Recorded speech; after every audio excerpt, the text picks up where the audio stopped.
Welcome back to the Blend on this Wednesday. Now, many of us know someone who has struggled with addiction. The good news is help is available. Desert Hope Treatment Center here in the Valley provides just that with their intensive outpatient care program. That's right. And here with more is Earl Hopkins, Desert Hope's regional manager. It's great having you back. Good morning, Sean. Good morning, Megan. Thanks for having us.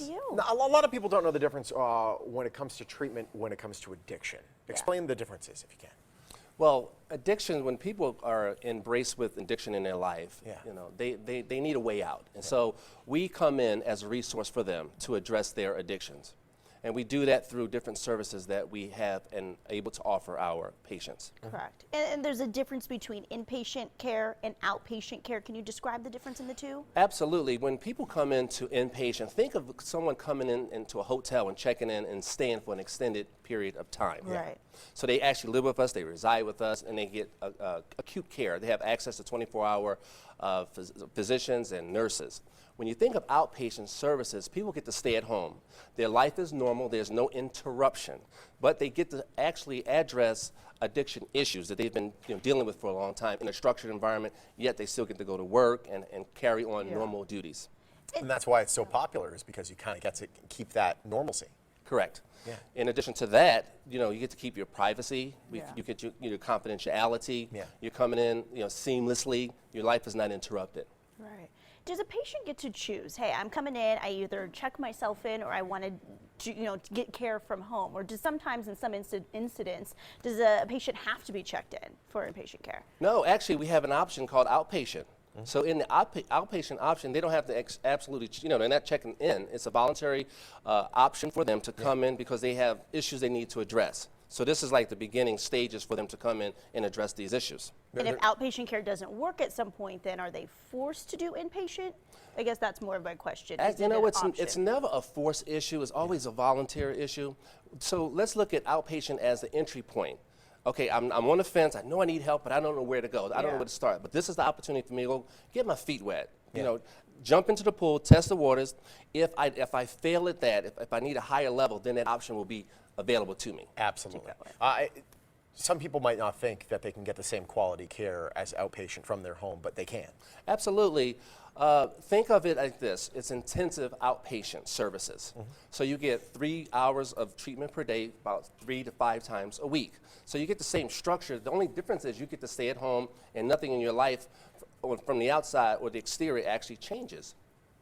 There's a long spectrum of addiction, right? There's people who are slightly addicted, there's people who are intensely addicted to something, whether it be drugs, whether it be alcohol. How many different options are there out there for people to get addicted to? I imagine that spectrum is huge. Well, if you look at people that walk through life, we have this thing called process addictions. So people can go shopping, right? They can be in relationships, and sometimes these things get a little distorted where they become obsessed with these behaviors. Yeah. And in turn, they actually translate into addictions. And so at that point, in that juncture, those things need to be addressed. And that's where professional help and seeking that assistance can be very paramount. And I think it's important to note that it's a safe place to reach out to as well. I think a lot of people, they feel very intimidated if they are somebody that's struggling with addiction. They feel afraid to leave what is somewhat comforting to them. Although it's not healthy for them. Right.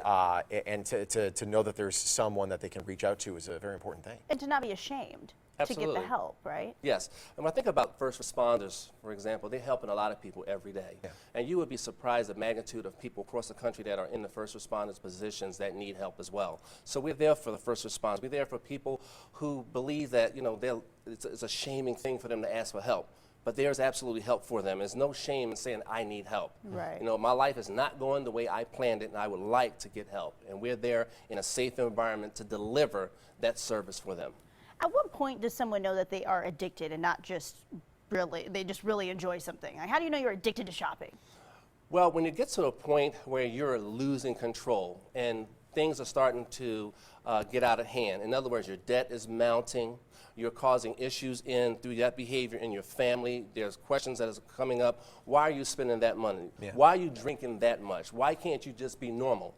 And you actually try to engage in normalcy, and yet you cross that line every time. You may start out, I'm going to have 2 drinks tonight, but you end up having 6 drinks. So you've lost the ability to control what you do. And if somebody wants to reach out and get more information about your services, they can go on your website and give you a call. Yes. Awesome. It's great having you back. Thank you so much. Have a great day. Thank you, sir. Thank you so much. You want to find out more about Desert Hope Treatment Center's intensive outpatient care, you could just call the number or head to the website on your screen. They're also on Facebook and Twitter. Really important stuff. On